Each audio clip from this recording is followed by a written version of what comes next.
ကျွန်တော်လူသားတွေကလမ်းပြသမင်လောက်လားဒါမှမဟုတ်ကေတီရှင်လွယ်လားဒီမီခွန်းကကျွန်တော်တို့အတွက်အင်မတန်မှအရေးကြီးတဲ့မီခွန်းတစ်ခုဖြစ်တယ်ဒီမီခွန်းကိုကောင်းကောင်းမနားလည်သွားပြီဆိုတဲ့အခါမှာပဲကျွန်တော်ဘဝအတွက်လည်းကျွန်တော်နောင်ဘဝအတွက်လည်းရွေးချယ်မှုတွေလုပ်တဲ့အခါမှာအကောင်းဆုံးလုပ်နိုင်မယ်လို့ကျွန်တော်အနေနဲ့မျှော်လင့်နေ။ဒါကြောင့်မို့ဒီနေ့ဒီဗီဒီယိုမှာဒီကောင်းစဉ်နဲ့ပတ်သက်ပြီးတော့ဒီမီခွန်းနဲ့ပတ်သက်ပြီးတော့အတူတူကအဖြေရှာသွားပွင့်အတွက်ကျွန်တော်နဲ့ခေါ်ဖိတ်လို့တယ်ဆိုတော့ဒီဗီဒီယိုအစားဆုံးကြည့်လိုက်ခွင့်နဲ့ရှိလို့ဆိုတော့တိုက်တွန်းလုပ်ပါတယ်။ဆိုတော့ပထမချက်အနေနဲ့ကျွန်တော်ပြောရအောင်ဆိုတော့ကျင့်တရားဆိုတော့အရင်ဆုံးကြည့်အောင်လမ်းပြသူပေါ့နော်တနည်းအားဖြင့်ပါရာတရားတော့အရင်ဆုံးလေ့လာရအောင်ဆိုတော့ပါရာတရားတွေကျွန်တော်လေ့လာလိုက်တဲ့အခါမှာပါရာတရားဘာပြောတယ်ဆိုတော့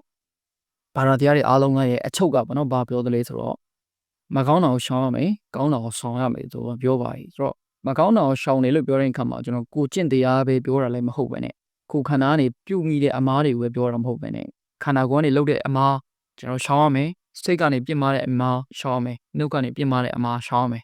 ဆိုတော့ခန္ဓာကိုယ်နဲ့ပြစ်မှားတဲ့အမားပါလေနှုတ်ကနေပြစ်မှားတဲ့အမားပါလေစိတ်ကနေပြစ်မှားတဲ့အမားပါလေဆိုတော့ဘယ်တိုင်းတီးလိမ့်မယ်လို့ကျွန်တော်နေမျှော်လင့်နေဆိုတော့ကျွန်တော်လည်းတစ်ခုအရင်ဆုံးပြောပြချင်တယ်ပေါ့နော်ကျွန်တော်စိတ်နဲ့ပတ်သက်ပြီးတော့ပြောပြချင်တယ်ဆိုတော့စိတ်ကနေလို့သူများကိုမနာလို့မဖြစ်ရအောင်ကျွန်တော်ပြောတဲ့အရာရှိတယ်စိတ်ကနေလို့စိတ်ဆိုးတော်အတွက်ထွက်တာမျိုးကမကောင်းပါတာတရားပြောတယ်ပေါ့နော်ပြီးလို့ရှိရင်တခြားလူကိုစိတ်ကနေလို့ပြစ်မှားလို့မရဘူးလို့ပြောတဲ့အရာရှိတယ်အပြစ်မှားတော့ကိုယ်တိုင်သွားမပြစ်မှာပဲနော်စိတ်ထဲကနေပြစ်မှားလို့ရှိရင်အဲ့ဒါကပြစ်မှားရတယ်အတူတူပဲဆိုပြီးတချို့ဘာသာတရားတွေကပြောတဲ့အရာတွေရှိတယ်ဆိုတော့ဒီအရာတွေကိုကျွန်တော်တို့ရှောင်ရမယ်ဆိုတော့ဒီနေ့ဒီနေရာမှာကျွန်တော်စဉ်းစားကြည့်အောင်ကျွန်တော်ကိုယ်တိုင်ကရောခင်ဗျားကိုယ်တိုင်ကရောကိုယ့်ကိုစဉ်းစားကြည့်အောင်နော်ကိုယ့်ရဲ့အသက်တာကိုယ့်ရဲ့လုံနိုင်ခြင်းကိုအရင်ဆုံးစဉ်းစားရင်ငါကိုယ်တိုင်ကရောအဲ့ဒါတွေကိုရှောင်နိုင်မှာမလားတည့်ရပဲမဟုတ်ဘူးနော်ကျွန်တော်အဲ့ဒါတွေကိုရှောင်ဖို့တည့်ရပဲမဟုတ်တစ်သက်လုံးရှောင်မှာနေ့တိုင်းလုံးဝမပြတ်မကွက်လုံးဝအဲ့ဒါတွေနဲ့လုံးဝလက်ပတ်တီထိလို့မရအောင်လုံးဝအဲ့ဒါတွေကိုလုတ်ပိုင်ခွင့်မရှိဘူးနော်လုံးဝရှောင်တယ်ဆိုတော့အဲ့ဒါတွေကိုကျွန်တော်ရှောင်နိုင်ကြဆိုတော့စဉ်းစားရအောင်ဆိုတော့ပြီးတော့အဲ့ဒါကိုစဉ်းစားပြီးလို့ရှိရင်နောက်တစ်ခုကျွန်တော်တွားရကောင်းတာကိုဆောင်ရကောင်းတာကိုဆောင်တယ်လို့ပြောတဲ့အခါမှာကောင်းမှုကုသိုလ်လုပ်ရမယ်တမန်ကိုပြီးကန်းဝင်ငါရမယ်မေတ္တာထားရမယ်တမန်ကျမ်းစာမှာဆိုရင်ဒီလိုပြောထားပါတယ်လုံးဝပေါ့နော်ကိုပါတစ်ဖက်ကိုရိုက်တဲ့လူကိုပါတစ်ဖက်ကိုရိုက်လို့ရှိရင်နောက်ပါတစ်ဖက်ကိုပေးလိုက်ပါတော့ပြီးလို့ရှိရင်ရန်သူကိုချစ်ဖို့ရင်ပြောထားတယ်ကိုအင်ဂျီကိုဒီအင်ဂျီကျွန်တော်ဝတ်နေတဲ့အင်ဂျီကိုပေါ့နော်တခြားလူတယောက်ကတောင်းလို့ရှိရင်အင်ဂျီကိုပေးရမယ်ဆိုပြီးပြောထားတဲ့အရာရှိတယ်ဘလောက်ပဲကြိုက်တခြားလူကတောင်းလို့ရှိရင်အဲ့ဒါကိုပေးရမယ်ဆိုတော့အဲ့ဒါကကောင်းတာကိုဆောင်တဲ့အရာတစ်ခုဖြစ်တယ်ဆိုတော့ခင်ဗျားဆောင်နိုင်လားကျွန်တော်တက်တာစဉ်းစားကြည့်အောင်မကောင်းတာကိုရှောင်ပြီးတော့ကောင်းတာကိုဆောင်နိုင်တဲ့အသက်တာကျွန်တော်မှရှိသလားဆိုတော့ကိုယ့်ကိုစဉ်းစားကြည့်အောင်တကယ်လို့ခင်ဗျားကမကောင်းတာကိုရှောင်ပြီးတော့ကောင်းတာကိုမဆောင်နိုင်ဘူးဆိုရင်တင်းရဲ့တက်တာကေတီရှင်ကိုလိုအပ်နေရဆိုတဲ့အရာကိုပြတာပဲဖြစ်တယ်ဒါကြောင့်ကျွန်တော်ကေတီရှင်ကိုရှာဖို့လိုရတယ်ကေတီရှင်လို့ပြောလို့ရှိရင်ဘယ်သူပဲရှိတယ်ဆိုတော့ကျွန်တော်လူသားတွေကိုကယ်တာကျွန်တော်လောကကဘာတစ်ခုလုံးမှာလူသားတွေကိုကယ်လူတူပဲရှိပါတယ်သူကယေရှုခရစ်တော်ပဲဖြစ်တယ်ယေရှုခရစ်တော်ဆိုတဲ့သူကလွဲပြီးတော့ဖခင်ကလွဲထိုဖခင်ခင်တပါးလွဲပြီးတော့ဘယ်သူမှလူသားတွေမကယ်ဘူးဒါကြောင့်မို့ဒီနေ့မှာယေရှုခရစ်တော်ဆိုတဲ့သူနဲ့ကျွန်တော်အနေငယ်ပြန်ပြီးတော့မိတ်ဆက်ပြီးခြင်းနဲ့ယေရှုခရစ်တော်ကလေခင်ဗျားနဲ့ကျွန်တော်ကောင်းမှုကုသိုလ်မလုပ်နိုင်ဘူးပါရာဇယာကိုလိုက်ပြီးတော့ဘလို့မှမနေနိုင်ဘူးတက်တက်လုံးနေ့တိုင်းမလုပ်နိုင်ဘူးဆိုတော့ကျွန်တော်တို့ကိုယ်တိုင်ကျွန်တော်ပဲသိကြမဟုတ်ထိုယေရှုခရစ်တော်ဆိုတဲ့ဖခင်သခင်ကလည်းသိတယ်ဒါကြောင့်မို့လို့ထိုယေရှုခရစ်တော်ကကျွန်တော်လူသားရဲ့အတွက်ဘောကကိုဆင်းကြွလာတယ်ပြီးတော့လောကကလည်းမှာတည်ခံတယ်ပြီးတော့၃ရက်မြောက်တော့နေ့မှာရှင်ပြန်ထမြောက်ပြီးတော့ခုချိန်အသက်ရှင်ပြီးတော့ကျွန်တော် getting ခဲ့တဲ့ဖခင်ဖြစ်ပါတယ်ဒီလိုပြောလို့ရှိရင်ချို့လူကလက်ခံခြင်းမလက်ခံနိုင်မယ်ဒါပေမဲ့ကျွန်တော်ဥပမာလေးတစ်ခုပေးချင်တယ်ပေါ့နော်ဗုဒ္ဓဘာသာတော်ဒီလိုအယူလေးရှိပါတယ်ကျွန်တော်ရဲ့သားသမီးတွေပေါ့နော်ကိုမိဘတွေကကိုယ့်ရဲ့သားသမီးတွေတည်ဆုံးသွားလို့ရှိရင်ပေါ့နော်ကိုယ့်ရဲ့သားသမီးအရန်ငယ်သေးရဲ့ဘာမှကောင်းမှုကုသိုလ်မလုပ်ဘဲနဲ့တည်ဆုံးသွားတယ်ဆိုရင်ကြံရှိတဲ့မိဘတွေကဘုန်းကြီးကျောင်းကိုတွားတယ်ပြီးတော့ဘုန်းကြီးကျောင်းမှာကောင်းမှုကုသိုလ်လုပ်တယ်ရေစက်ချအများဦးတရားကိုဆုံးပါသွားတဲ့သားသမီးကဝိညာဉ်ပဲဘဝရွှေ့ပေါ့နော်ရောက်တဲ့ဘဝနေလို့ဒါကိုကြားပြီးတော့တာသူခေါ်လို့ရှိရင်တပုံတဘဝလွတ်တယ်လို့ပြောပါတယ်အဲ့ဒါကြောင့်စဉ်းစားရအောင်လူချင်းပြုတ်ပြီးတဲ့ကောင်းမှုကုသိုလ်ကတော့မှကြားပြီးတော့တာသူခေါ်လို့ရှိရင်တဲ့တပုံတဝလွတ်တယ်ဆိုတော့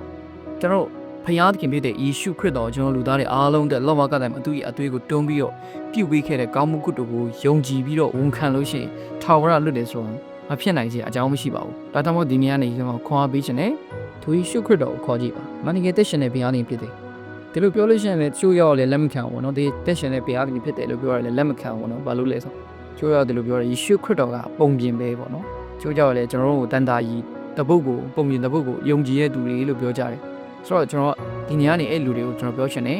ယေရှုခရစ်တော်အသက်ရှင်တဲ့ဘုရားခင်ဖြစ်တယ်ဒါကြောင့်မို့ကျွန်တော်လည်းဗီဒီယိုတိုင်းမှာကျွန်တော်နေပြောတယ်ပေါ့နော်ယေရှုခရစ်တော်အသက်ရှင်တဲ့ဘုရားရှင်ဖြစ်တဲ့ကြောင့်မို့ ဗီဒီယိုတိုင်းမှာကျွန်တော်မြင်ယေရှုခရစ်တော်ကိုခေါ်ကြည့်ပါလို့အမြဲတမ်းပြောလို့ရှိတယ်ဥပမာဖြစ်ကျွန်တော်ပြောဥပမာပြချင်နေဆိုအခုနောက်ပိုင်းမှာကျွန်တော် AI နဲ့အရင်ပေါ်လာတဲ့ခါမှာဒါအစ်စ်လားအတုလားဆိုပြီးတိတ်မသေးကွဲအရာလေးရှိရတယ်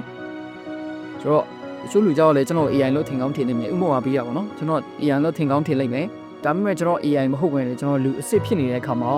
ကျွန်တော်လူအစ်စ်ဖြစ်တယ်ဆိုတော့ကျွန်တော်ဘယ်လိုပဲပြသက်တည်ပြနိုင်ရောနော်အပြင်မှာသာတွေ့မလားရတယ်ကျွန်တော်လူအစ်စ်ဖြစ်တဲ့ကြောင့်မို့ကျွန်တော်တွေ့လို့ရတယ်ဗီဒီယိုခေါ်မလားရတယ်ကျွန်တော်ဗီဒီယိုခေါ်နဲ့ပြန်ပြီးတော့လူအစ်စ်ဖြစ်တဲ့ဆိုတော့တက်တည်ပြနိုင်တယ်နော်ဒါကကျွန်တော်လူအစ်စ်ဖြစ်တယ်ဆိုတော့တက်တည်ပြနေနည်းဖြစ်တယ်ဒီလိုမျိုးပဲယေရှုခရစ်တော်ကလည်းအမှန်တကယ်အသက်ရှင်တဲ့ဘုရားသခင်ဖြစ်တယ်ပုံပြင်မဟုတ်ဘူးသူကယခုချိန်ကြီးအသက်ရှင်ပြီးတော့ခမည်းနဲ့တင့်ကိုကယ်တင်တဲ့ဘုရားသခင်ဖြစ်တယ်ဆိုတာကိုခမည်းမြင်လို့ရှိရင်ခေါ်ကြည့်ပါသူကတက်တည်ပြနိုင်တဲ့ဘုရားသခင်ဖြစ်တယ်ဘာလို့လဲဆိုအသက်ရှင်တဲ့ဘုရားသခင်ဖြစ်တဲ့အကြောင်းမို့တင်းရဲ့ခေါ်ခြင်းကိုတင်းရဲ့မယုံလို့စမ်းတက်တဲ့အရာတွေသူကတက်တည်ပြနိုင်တယ်ဒါကြောင့်မို့ခေါ်ကြည့်ပါတကယ်လို့ခမည်းလုံးဝမယုံနိုင်ဘူးဆိုရင်ကျွန်တော်ညဒီနေ့လို့ပြန်လေပြီးတော့ခေါ်ကြည့်ဖို့ရတယ်ကျွန်တော်ညတိုက်တွန်းခြင်းနဲ့အရန်ကြီးခဲ့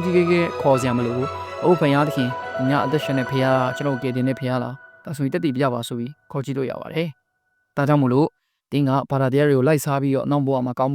ရဒုက္ခရောက်နိုင်ဖို့ဘလို့မှမဖြစ်နိုင်ဘူးဆိုတော့ခမည်းကောင်းနာဖို့မောဒီဗီဒီယိုကြည့်ပြီးတော့နားလည်သွားပြီဆိုရင်ထိုယေရှုခရစ်တော်ကိုယခုပဲခေါ်ဖိတ်မီးစမ်းပြီးတော့တင်းကယ်တင်ပိုင်ရှင်အဖြစ်လက်ခံလိုက်ခွင့်တဲ့ကျွန်တော်ရဲ့တိုက်တွန်းခေါ်ပေးခြင်းနဲ့ဆိုတော့ဒီဗီဒီယိုကြည့်ခြင်းအဖြစ်လေခမည်းအနေနဲ့ခမည်းရဲ့အသက်တာကလမ်းပြသူနဲ့လုံလောက်တဲ့သူလားတနည်းဘာသာတရားပေါ့နော်ဘာသာတရားနဲ့လုံလောက်တဲ့သူလားဒါမှမဟုတ်ကယ်တင်ရှင်ဆိုတဲ့ယေရှုခရစ်တော်ကိုလိုအပ်နေတဲ့သူလားဆိုတာကိုကောင်းဖို့နားလည်သွားပြီလို့ကျွန်တော်ညံပြောနေတယ်ဆိုတော့ဒီဗီဒီယိုတလောက်လည်းမဲ့ဆုံးသက်လိုက်ပါတယ်ပြီးတော့အားလုံးပေါ်နားနိုင်ဖို့ဘုရားရှင်တာကြီးကောင်းချီးပေးပါစေ